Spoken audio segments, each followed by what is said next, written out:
Welcome everyone coming in. Nice to see those of you with your cameras on. It's great to see faces in Zoom land. Welcome to Past and Present with Allison Gilbert. My name is Andrew Engel. I'm Senior Programmer at Reimagine. Our mission at Reimagine is to help people of all backgrounds face adversity, loss, and mortality, and channel the hard parts of life into meaningful action and growth. For Grief is the sponsor of Past and Present.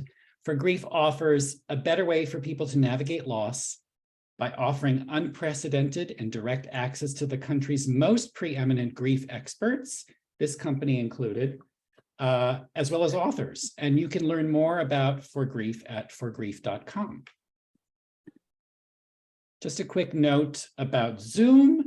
You can view the live transcript by clicking on the CC button at the bottom of your screen.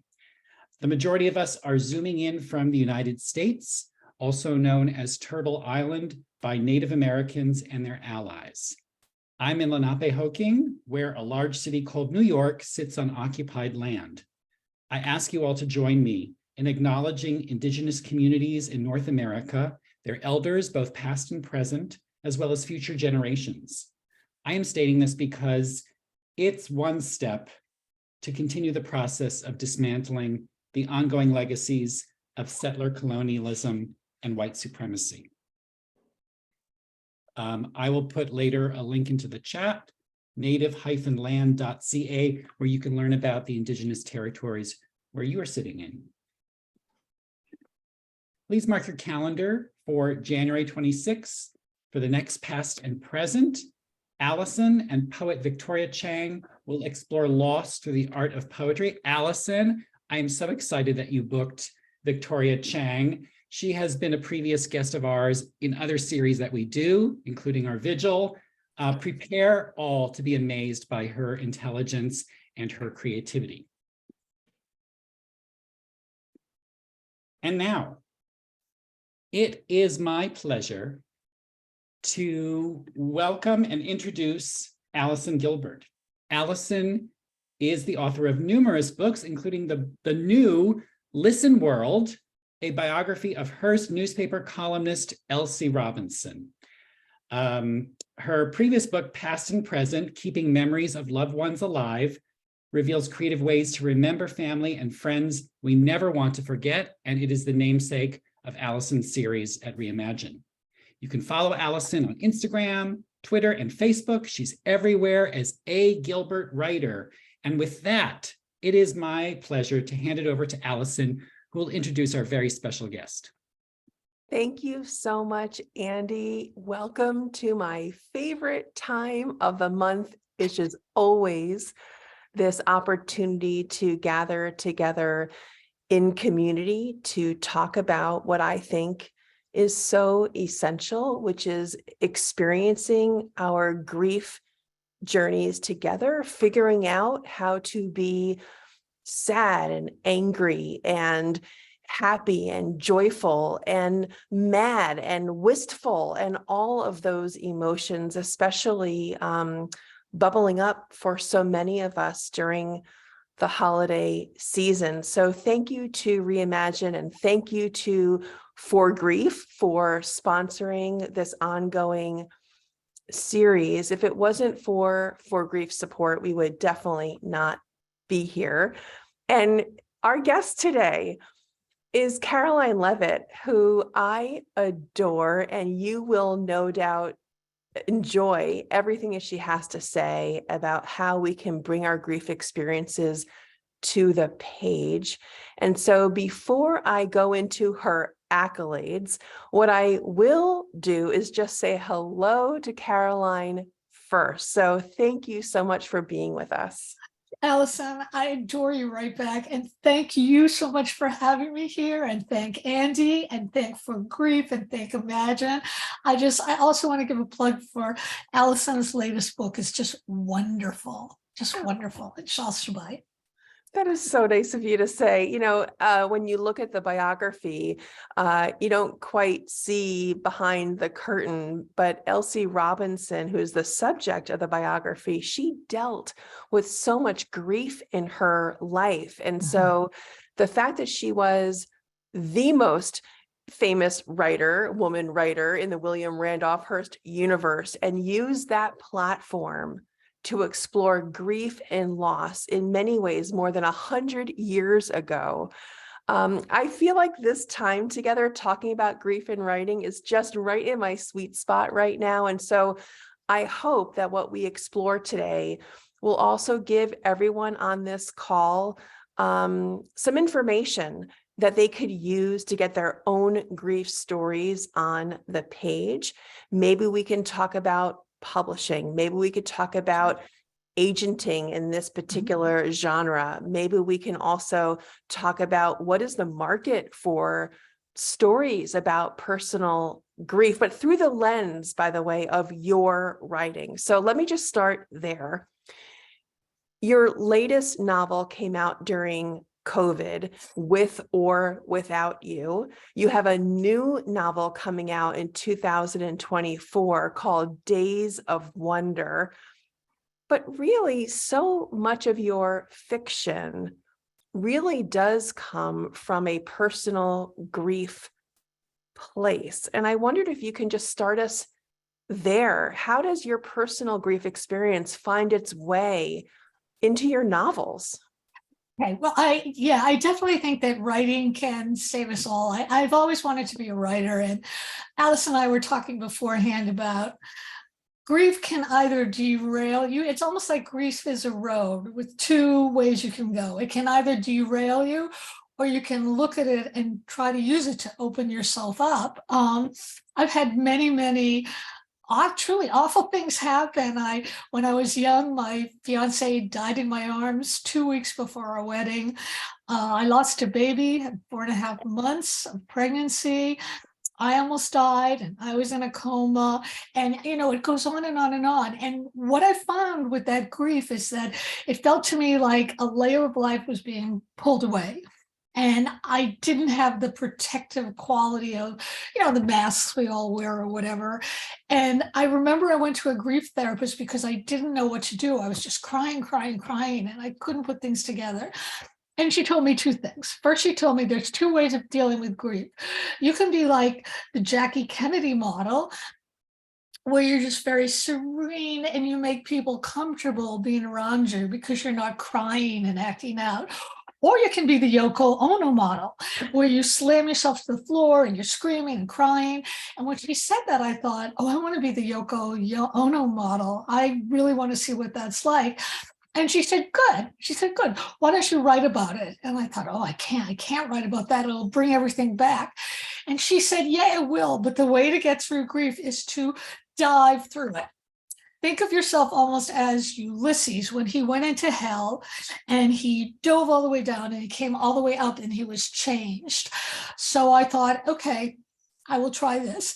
And the first thing I wrote about was about my fiance dying. And I didn't want to write it. I was crying. I was terrible to be around. I was just carrying on. And I finished it and I thought, okay, this feels a little bit better. And then one of my friends took that piece and she sent it into a magazine without telling me. And they published it. And I was really upset that they published it until I started getting a landslide of mail from young widows. And they were all telling me the same thing. They were saying, thank you so much for writing this. I feel less alone. And I realized that part of what writing about grief does is it connects you to other people. It lets them know they're not alone. And in doing that, I felt such a great connection to people.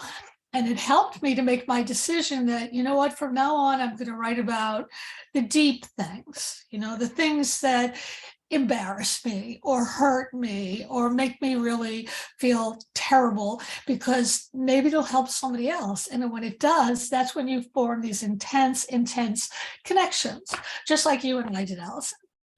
I think what's remarkable about what you just said, and I want to just take a beat to really allow it to sink in. There's a vulnerability to what you are describing, a willingness to crack yourself open, Mhm. because staying on the surface is likely not good for you. Right. And it's definitely not good for the reader of Right. your writing. So I wonder if we can start there and go a little bit deeper. Start at the point of how much is too much. And maybe your opinion is there's never a line. Talk about that. That's a great question. I actually do feel that too much is never too much. I feel like writers are the canaries in the coal mine. Nobody wants to go in the coal mine because they might die, but everybody's curious about it. And I felt that my job as a writer was to take you there in a way that's sort of safe, so you can live through that experience through me and have a kind of catharsis. So when I'm writing, truthfully, when I'm writing my first drafts, I'm not really thinking about the reader. I'm thinking about myself, and I'm just thinking about just going there as deeply as I can.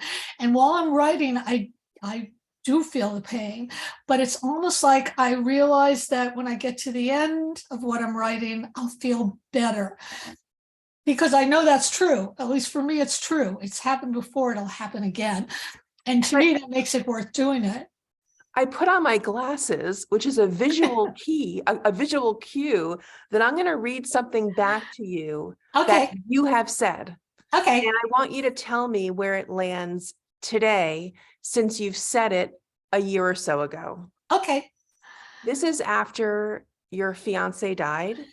This is your perspective about writing about such personal grief experiences. And here's what you have said. I've come to believe that experiencing great loss makes you more compassionate. If you let it, it opens you up like it is cracking the whole world open. Yeah. Back to you. I still feel that it's an extraordinary experience to let yourself feel grief. And it was something that was really hard for me to do when I was grieving my fiance. I tried drinking my sorrow away. I kept really, really busy. I moved around. I hurled myself in a new relationship much, much too fast, just so I would, like it was busy work for me. And when that relationship ended, the grief was just as fresh. And that was when I realized I started looking around at everybody and more closely at other people. And when I would walk down the street, you could tell that there are a lot of broken people out there. And if you look deep enough, you can tell that everybody is sort of hurting and struggling. And I tried something one day where I saw this woman who was walking and she looked really unhappy. And she was older than I was, and she was sort of struggling walking. And I just gave her a compliment out of the blue. I just said, "Oh, you look so great. I love you." And she just sort of lit up. And when she lit up, I thought, oh my God, that's connection. That is reaching someone who probably feels ignored or invisible or whatever else. And a lot of times it's that way with grief. Grief does make people uncomfortable. I did lose friends all the times I was grieving. When I was grieving for my fiance, people would say, well, you're young, you'll find somebody else. The worst. The worst. When I lost my baby, again, it was like, you can have another, or the more terrible, well, you didn't really know the baby yet. So yeah, don't say that. Don't say that. So the one thing that somebody said that turned things around for me was my friend Jo Fisher came to sit with me, and she took my hand and she said, "I know you're always going to consider this baby your first baby." And the fact that she went there, it made me feel so much better. And then I could cry, and then she cried with me. She didn't try to make me feel better.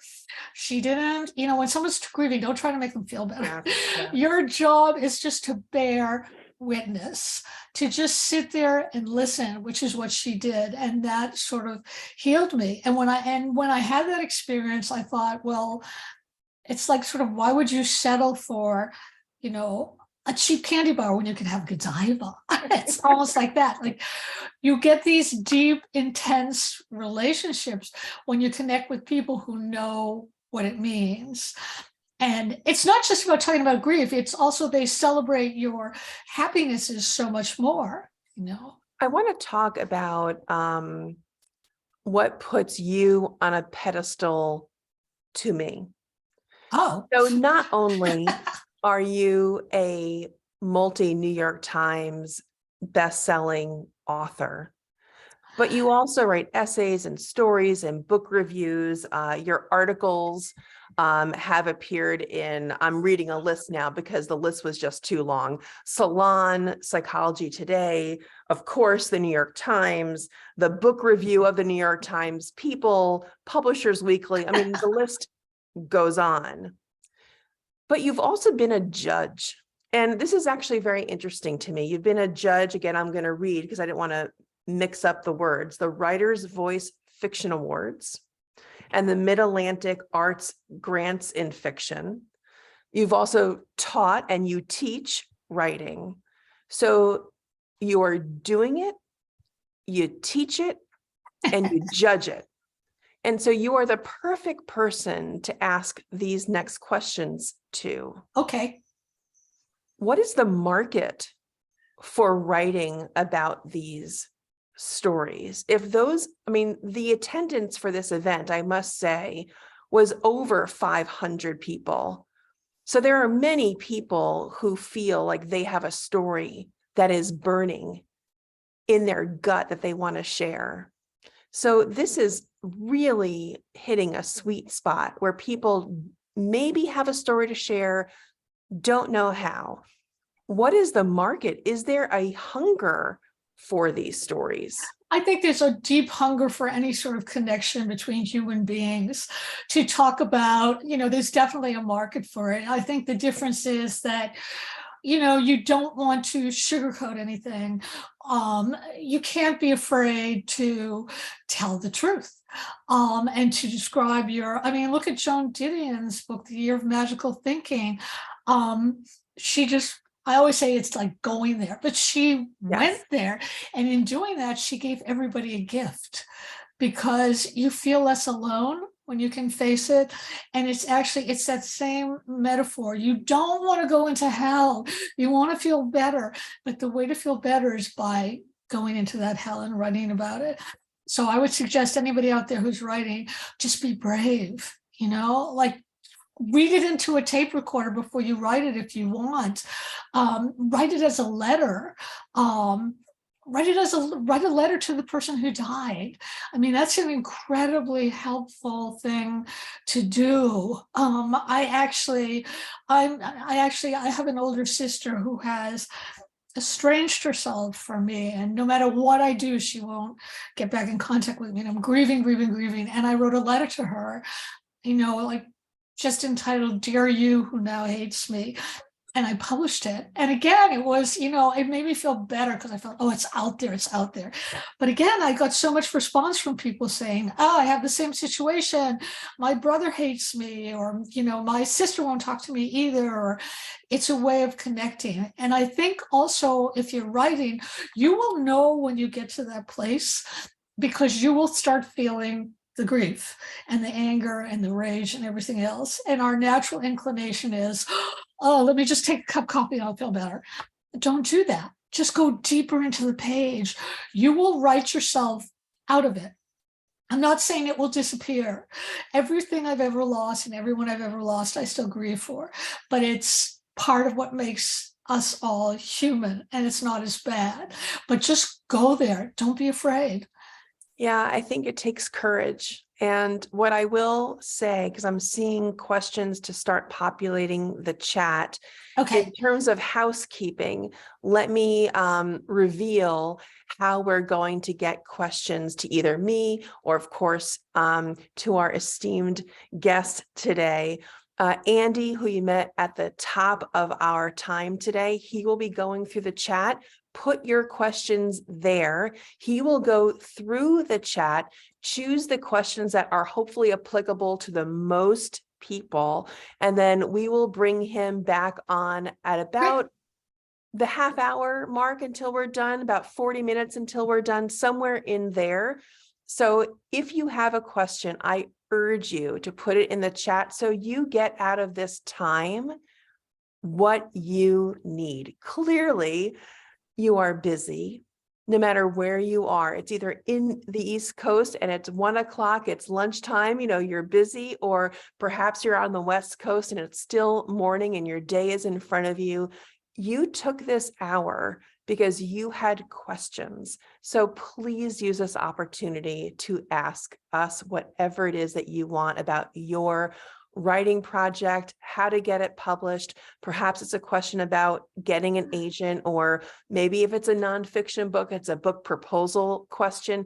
Anything is fine, I'm sure, and we're happy to get to them. I do want to say something that you said before reminded me of something that Elsie Robinson said about writing. She wrote some 9,000 columns and articles throughout her career. And here's one thing that she said in 1937. What is writing and what's the point?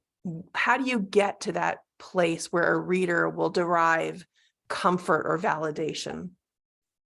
And she just summed it up very quickly. A willingness to turn from yourself, empty yourself, forget yourself entirely. What do you make of that? I love it. I love it. You and I were actually talking a little bit about this before, in terms of when I had my first child after my miscarriage. Baby was perfect, but I was very, very mysteriously ill, and I was put in a coma for 4.5 weeks, and I wasn't expected to live. And I was sick for a whole year, and when I came out of the coma, I couldn't remember what had happened because they had also given me memory blockers to make things easier for them and for me, they thought. So I was having all this PTSD, and I went to a therapist who said, write a book about it. You're a writer, do it. So I wrote this book called Coming Back to Me, and it was a very dark book because I didn't remember anything. And my husband and my friends, they really didn't want to talk about it because they were also really, really freaked out about the whole thing. So I kept having this PTSD. And finally I went to another therapist, and she said, you wrote the wrong book. Don't write about yourself. Create a character who's in a coma, but who's different than you. So I wrote this book, With or Without You. So good. Thank you. And I best created cover, by the way. Love it. Yeah, you can see I found the artist and I put the painting up there so I can see it all the time. Okay, I have something to admit.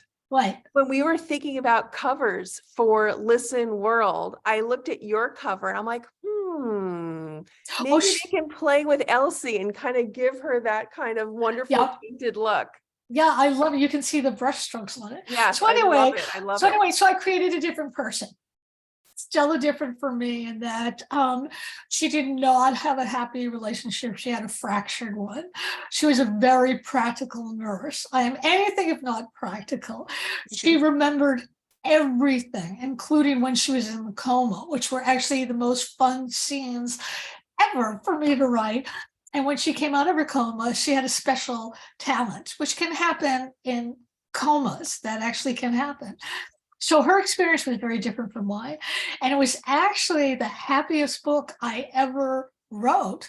And it started to heal me because I put everything that I thought and felt, and I gave it to somebody else who I thought she can handle it better than I can. And she certainly could. So I owe a debt to that character. It was, I guess you just have to know the right way to write about what you're writing. This is so interesting. So I have to bring back something that you have said in the past as well, that you've had all of these experiences. I mean, awful experiences, and you've reflected them in your writing.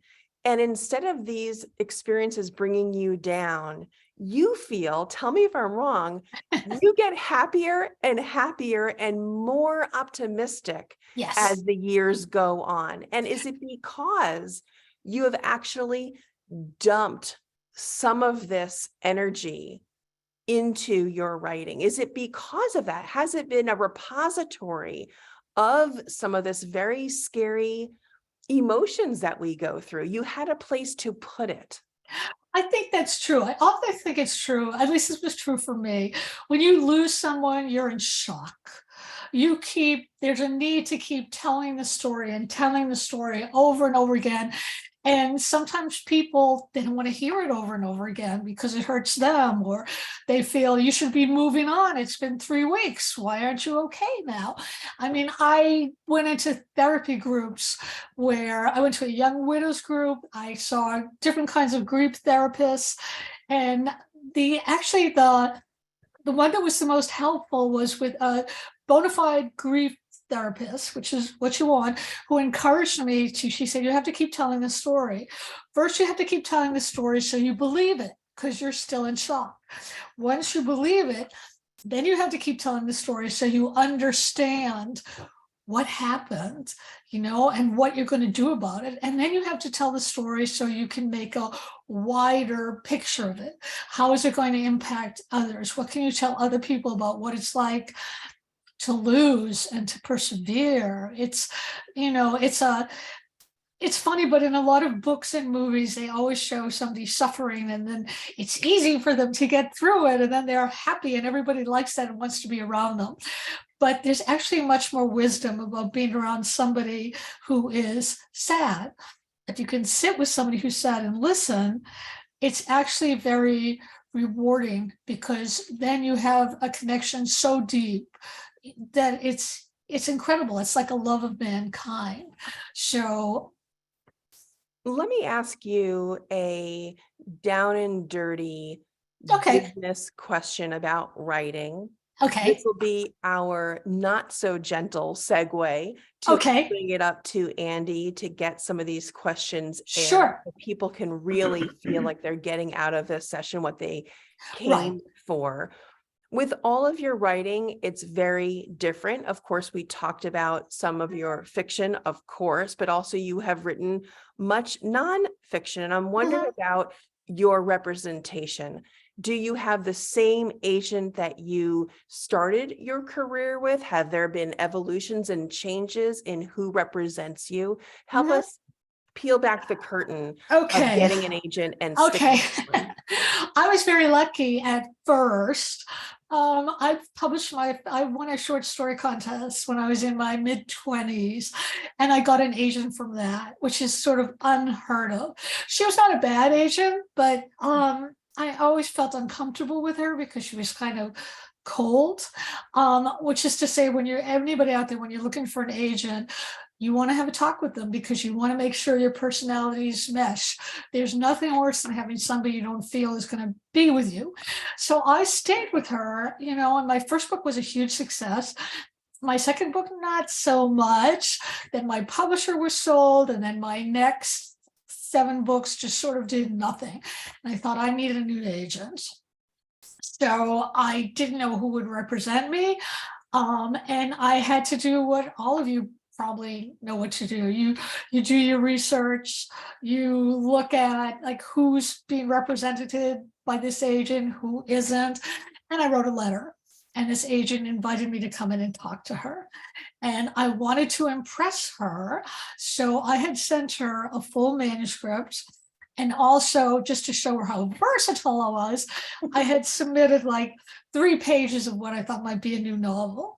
And she called me and she said, I'm not wild about the completed novel. And then just as I was about to collapse into tears, she said, but I really like those 3 pages. That's the one I want to represent.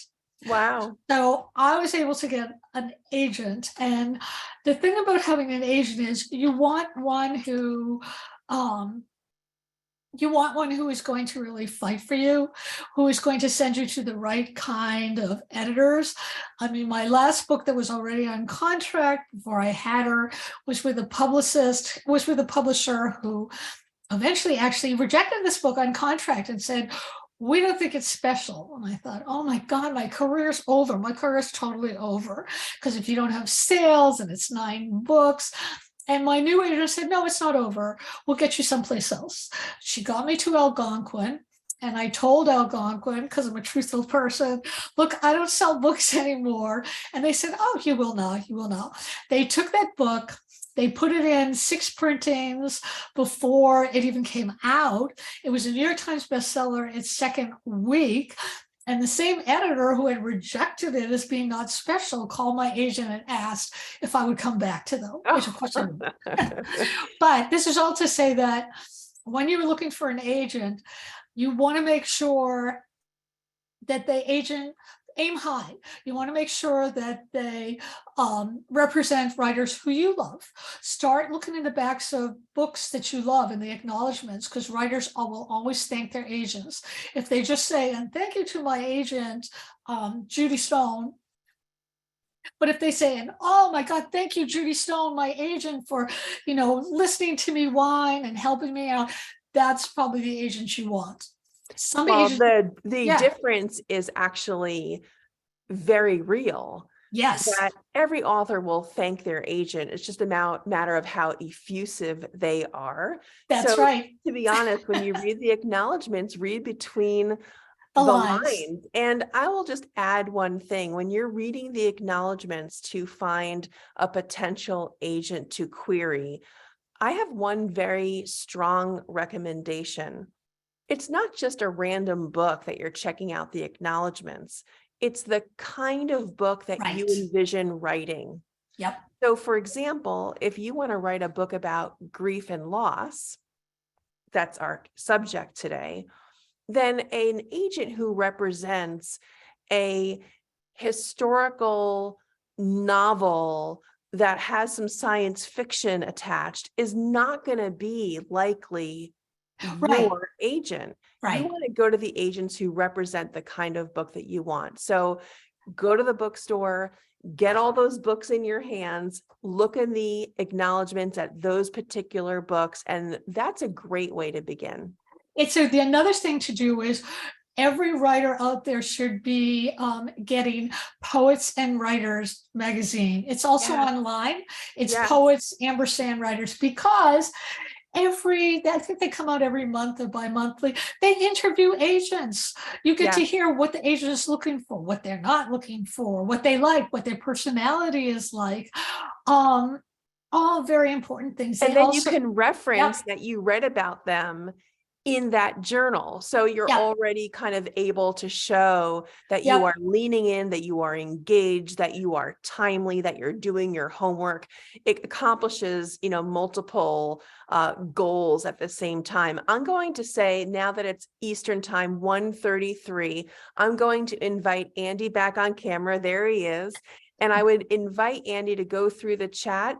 I'm sure you've been doing that already, and fire away. I've got 2 categories of questions. The first one is on holding space for other folks who are grieving. The other category is more writing and publishing ones. Let's do that one. Let's do that one, because we're really trying to drill down this writing piece today. Okay. So in terms of getting the juices flowing, are there prompts or resources that you would recommend? I keep being told to write and journal, but not really sure how to get going or where to start. Okay.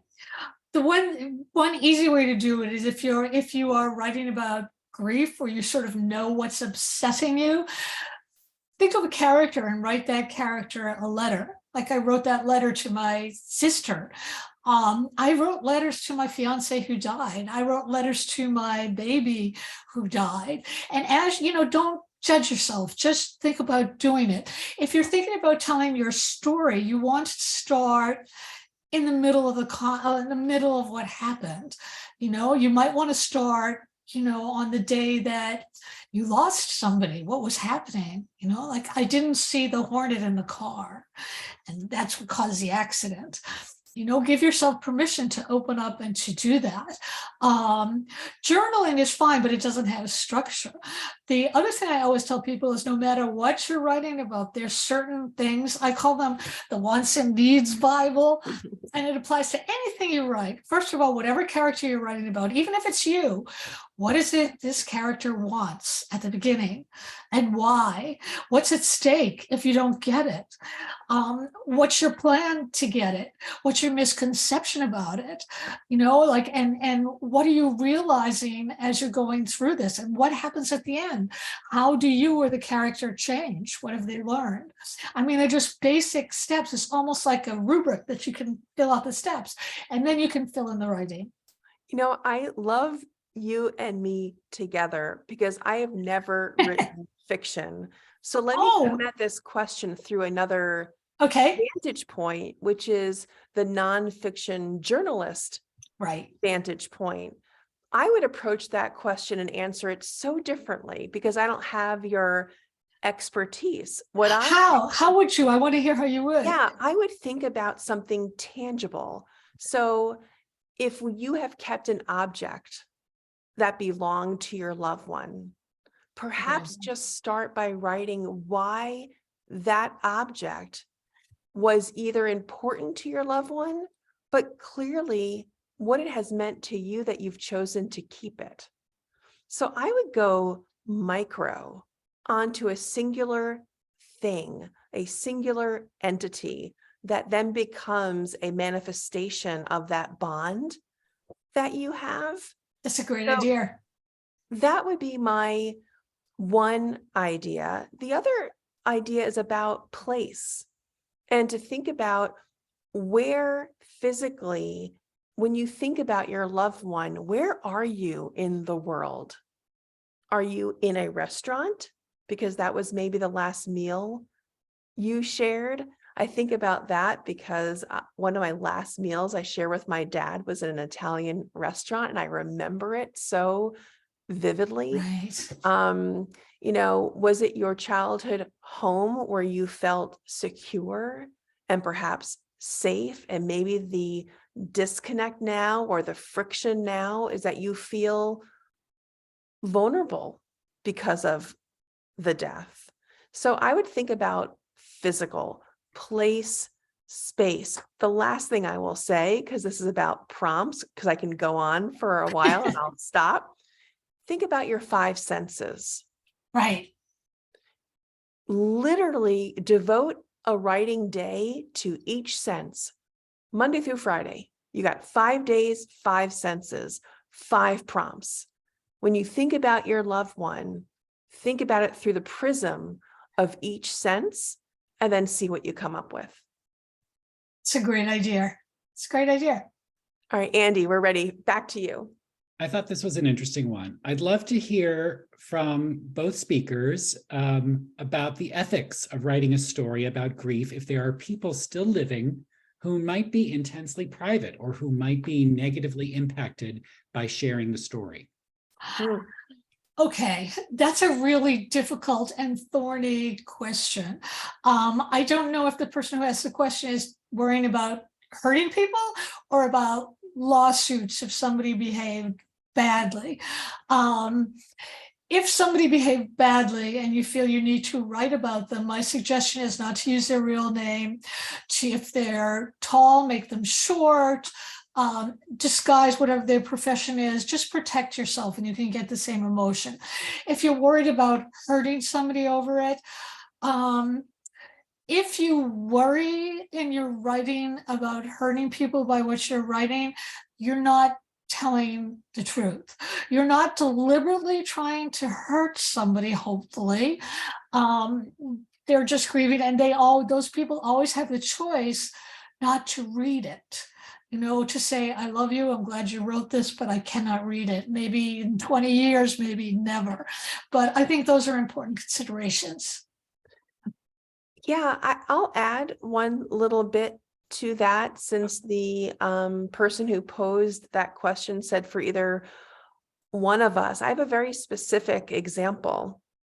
So when I wrote the nonfiction book, Parentless Parents, It was about experiencing motherhood without either one of my parents, who were not here. They had already died. My children have never met either one of my parents. And I was writing about that experience because my husband at the time still had his parents. And there created a balance of power when it came to raising our children Oh, yeah. in terms of family traditions, in terms of what the family values were, in terms of my children only being able to see and experience his parents and not mine. It just felt like my parents were being boxed out. And I wanted my kids to grow up with a full appreciation of who their maternal grandparents Right. are. And I say are intentionally because they still are Right. their maternal grandparents.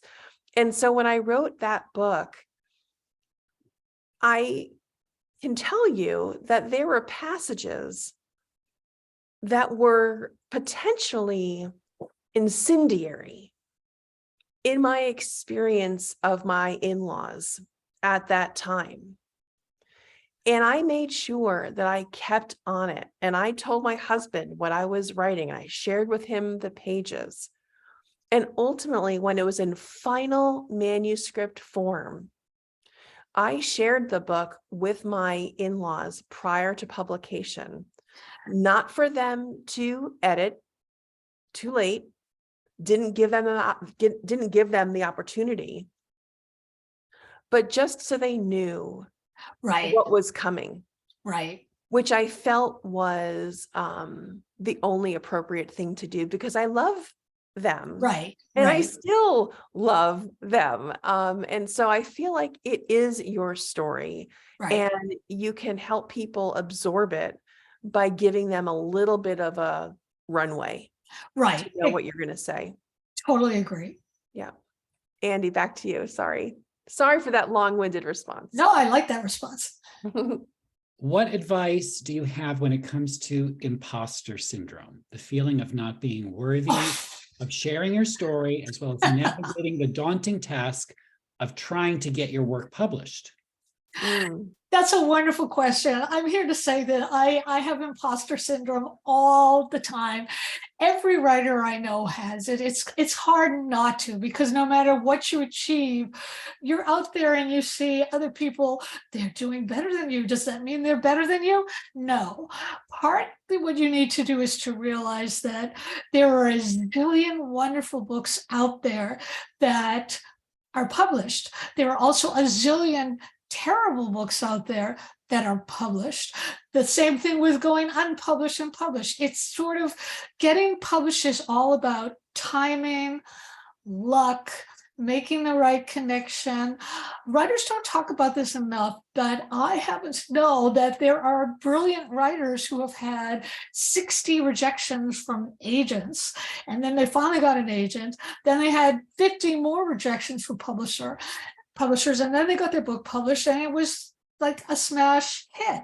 So you can't know. The other thing is that you have to try every day to disabuse yourself of the feeling of, I need to be somebody. You already are somebody. You already are a writer. You don't have to earn that. If somebody, another writer or somebody, makes you feel less than, that's on them. It's not you. They feel insecure, so they're making you feel insecure.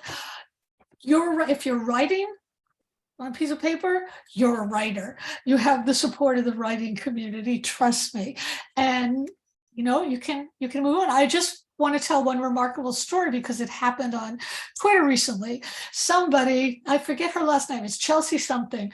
She posted a tweet saying that she had just published a self-published book, and she had her first bookstore event. No one showed up. And she said, oh my God, I guess that's, you could tell she felt, I'm nothing. This is nothing. Why am I doing that?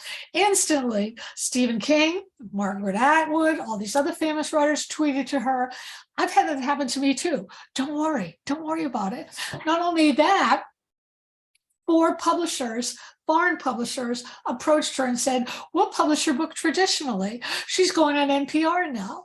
This is sort of like, you never know what is going to happen. You never know. So every time it's natural to feel I'm not good enough, I'm horrible, just sort of, brush that away and go back to your writing and shut out the noise. I'm curious, your latest book is With or Without You, 2020, and your next book, Days of Wonder, coming out in 2024. How do your goals for your books change over the course of your career? What do you want to happen with Days of Wonder? What would be success for you? Well, for me, it already is success, because when I started out, for me was success was getting published, and then moved up to success was getting a New York Times review, and then it was, success is winning a prize, and nothing ever sort of filled that void. And finally, one of my friends said to me, you could win the Pulitzer Prize and you wouldn't feel like you were a success. Why is that? Maybe you should think about that. And I thought about that, and I began to realize that my goals about what's success and what isn't have changed. A lot of it is because when I got really sick, I began to realize that what was really important to me were my husband, my son, my friends, and my work. And by my work, I mean my writing. And by my writing, I don't mean how many parties I get invited to or who reviews me. It just means I get to do it. If I'm never published again, I'm still going to write. So what I hope will happen with Days of Wonder is I hope that people will feel. I hope that people will read it and feel something and, let me know. I hope that it's successful enough so that I can keep writing.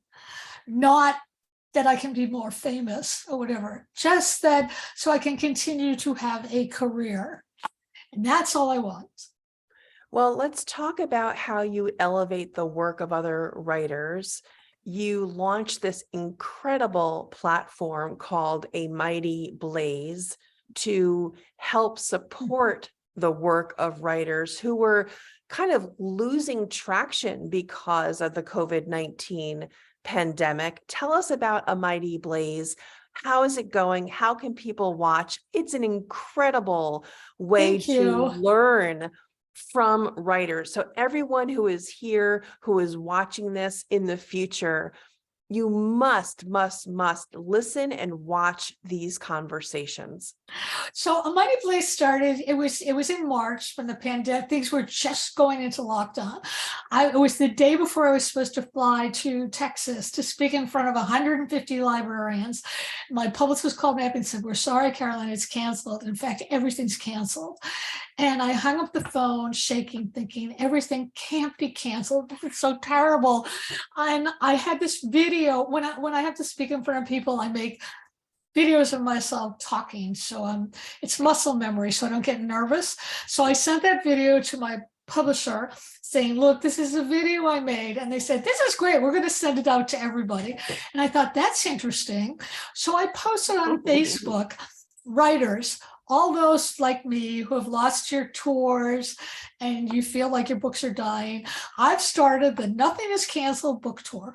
All you have to do is make a 3-minute video, shout out an indie bookstore because they're suffering, shout out another writer, and I'll post it. This is incredible. The fact that you did that and you pivoted to support the work and the craft of other writers.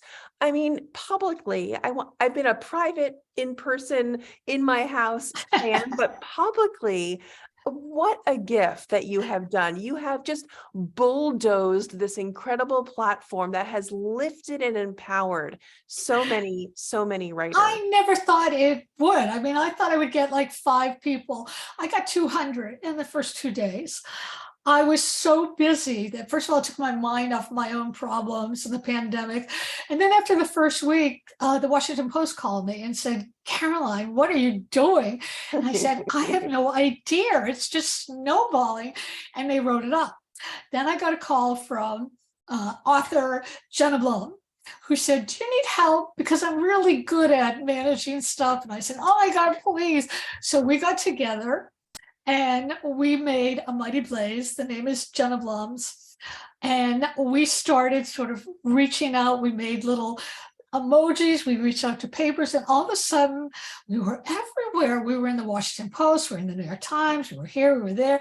And we thought, well, we have to get writers. And she said, that'll be your job. And I thought, oh my God, what am I going to do? So I thought, well, we should have something big. My hero was John Irving. And I thought, I'm going to try to reach John Irving. And everybody said, ha ha ha, you'll never do it. And I got John Irving. And then other people, George Saunders, Elizabeth Stroud, Judy Collins, Lauren Groff, Celeste Ng, everybody wanted to come on. This is what I'm saying. It's like, it's unbelievable. You guys have to, have to check it out. It's been growing and growing and growing. But the reason we have to check it out is because what's so interesting about the interviews is how honest the writers are. Where somebody like Celeste Ng will talk about how hard it is for her and how, in fact, she was one of the ones who told me she had all these rejections for her first book. Or somebody like John Irving will talk about how he has to outline everything. He has to know the last sentence, and how, he doesn't think of himself as a legend at all. That's not for him to say.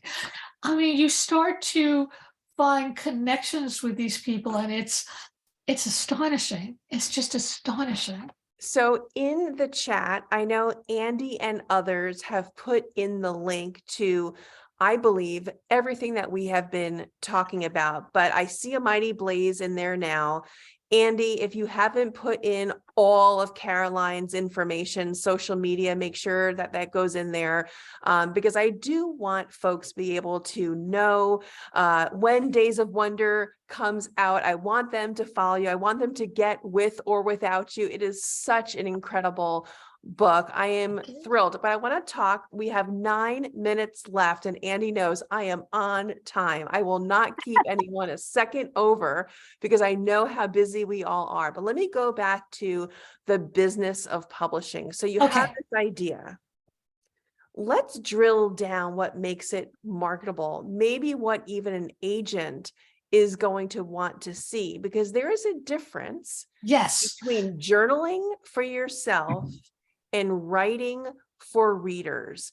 Can you help us draw that distinction of what it means to be marketable? Yeah, there's a paragraph in your query letter to your agent that I call the why me paragraph. And what it is you tell why you wrote about this particular subject. And what agents are looking for is they're looking to see, well, what's the media that can come out of this? Like if you wrote a book about losing your horse that you loved, and you had this horse for 20 years and you trained horse, that's something that the agent can pitch to an editor, and the editor can pitch to NPR saying, well, here's a woman who has worked with horses for 25 years and she lost her horse and she wrote this wonderful book on grief. And what's different about it is it's about animal-human grieving. So you're looking for the thing, you can call it a giveaway or a takeaway. What are people going to take away from this? How will they what are the different topics? When I get galleys, which are books that look like books, but they're not really books yet, they're like pre-publication for critics. At the back, it always says lists of topics to talk about, which is really interesting. I'm just trying to see if I have one. It's where it'll say topics you can talk about. And they're broad because they can reach everyone. One woman I know, she wrote about mothers and daughters, and it said topics to talk about, how being a mother changes the way you think you were as a daughter with your mother, or how mothers are viewed in society. That's like bigger question, bigger audience. So if you pinpoint those things, it's really helpful, because at that point, when you're looking for an agent, you're thinking about, how am I going to reach an audience? What's different about my work? I mean, for With or Without You, I can do that actually. The things were like, what's it like to be in a long relationship when someone changes? What's it like to be seriously ill? It's not specifically about coma, but it's seriously ill. What's it like to be an artist who's no longer famous? What's it like to be famous when you don't want to be famous? There's all these different topics that people are interested in. And as Allison said, story too. Just the fact that this book took place in New York and Woodstock, people who live in New York and Woodstock, they're going to want to read it. I think that's a really good point. I also want to make sure that we are allowing people who are listening to know that it is not only about your social media following. Right, Do not listen to that, in my opinion. right. Of course, that type of platform is useful. I am not saying it is not useful, but books get sold every day by writers who don't have robust social media followings. That's right. I am exhibit A. I mean, really, I don't have a robust social media following. Maybe everyone who's on this call can follow me right away. It'll grow and grow. I'll be so grateful. Please do, A Gilbert Writer. But I joke because it is not necessary. Your sphere of influence that a publisher cares about, think about it as a micro influencer. Mhm. Think about it in your neighborhood where you work. What do your friends look to you as an expert in? I don't think the measure is only what you have going on social media. No. Do you agree? I absolutely agree. In fact, you'd do better to write a personal essay and put it in LitHub, The Millions, of course, Modern Love in the New York Times. That's where agents come to you. I have a friend, a wonderful writer, Jonathan Evison, whose new book is about, it's about loggers and sports and boxing. What he did, he went to boxing forums first because he needed some research information, but also to be part of that community. Now, all those people on that forum are going to want to see his book, and he's made new friends. Yes. So there yes. are ways to do it. You do not have to go on social media. Well, what I want to do with the few minutes that are remaining is give Andy the chance to ask one more quick question, and then we will wrap it up with some concluding thoughts. But I want to honor everyone's time. Andy, is there one more pressing, urgent thought that you can think that we can give us a good way of sending us off? Well, for me, it was, again, the most challenging question. I don't know if this is the best one to give you right now, but it's on the topic of competition and grief. There were two related questions to this. One was, how do we deal with competitive grief? I feel guilty complaining to people when I know their sorrow is measurably worse than mine. And someone else posted this reflection. Mom was in a nursing home. I was barred from seeing her for an entire year. Special type of hell. Each time I spoke about our separation, I heard, Joan, everyone is impacted by this virus. It hurt me each time being dismissed as well as diminished in my grief and anxiety with reference to a competition. That's terrible. I would say, you know what? That's on them. Find other people who will listen, even if it's just one friend. Grief is not a competition. There are certainly different levels of grief, different levels of pain, but it's still pain, and we're still human beings, and we need to find something that connects us. Yeah, I think that kind of makes a horse race out of death and loss. And I feel like there can be no winners. That's right. In that game. And it is a game because that's a way of toying with someone's emotions. And I feel like that has no place in these kinds of really intimate conversations that we should be having about death and loss. This actually comes up a bit. I do a lot of work with Hope Edelman, and she writes about motherless daughters. And there's sometimes conflict between how young a woman was when her mother died. That conflict and competition. Well, my mother died when I was 5, so it's worse for me. And then, of course, someone who's older says, but I had her longer. And so I got used to having that connection. And so the relationship was stronger. You don't remember your mom, but you could see how this is an absurd competition. And so I will say in the last minute, there is no competition in grief. And we should all honor and value each other's experiences, because as Elsie Robinson would say, it's all common bread. We are all Yes. going through it. So Caroline, I cannot wait for your new book, Days of Wonder. Read With or Without You right now. Listen to what she has going on at A Mighty Blaze. For Grief, I am so grateful for your support of this series. Go check out For Grief online and on social media. Andy and the Reimagine team, I am always so honored to be with you. And I'll see you in January. Thank you so much, everybody, and happy Thank you. holidays. Thank you so much, everybody. Happy holidays.